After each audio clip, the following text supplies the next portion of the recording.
hapon sa inyong lahat. Nandito po ako sa SM6, SM Manila. Ito yung pinagtatanghalan ng isa sa mga 50 Metro Manila Film Festival films na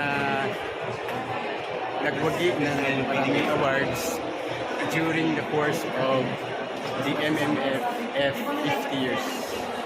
And ang pelikulang pinatanghal dito ay ang Rizal na totoo naman na napakaraming awards ang natanggap nito nung ito yung pinalabas noong 1998. Napanood ko yun. So lalabas na pangalawang beses ko na itong pinapanood ngayon. Sabi ba 50 raw ang bayad? Nagtanong ako dun sa staff, libre daw. Ito, para hindi selfie, para kita lahat. Ayan. Ito yung red carpet siya. Ayan. Sinisigla 50. Ito yung murals.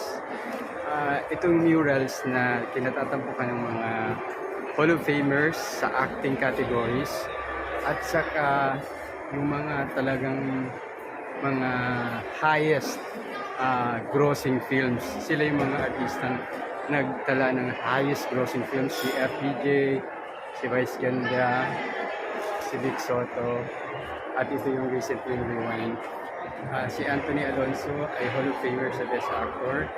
Si Maricel Soriano ay Hall of Famer sa Best Actress.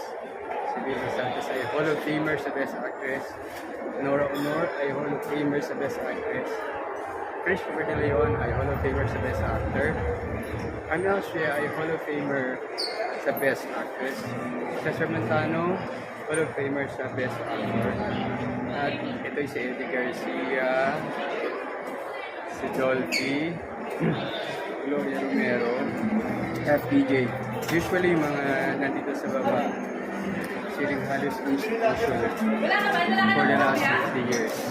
So, walang magkukomplain kung bakit wala si Sharon saka si Judy Ann Santos and the others. Kasi hindi sila Hall of Famer.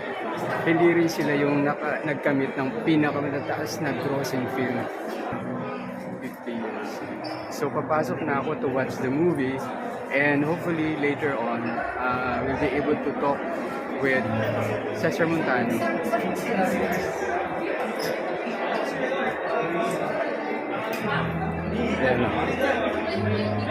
Ito yung ambience dito. Festive ang festive ang mood. Ito yung mga staff ng MMFF. Oh, talagang may camera po.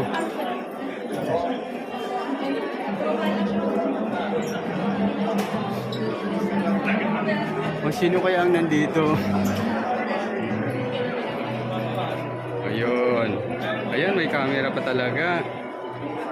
Nakaabang tumamaya sa talkback eh. Cesar Montano hopefully will be present.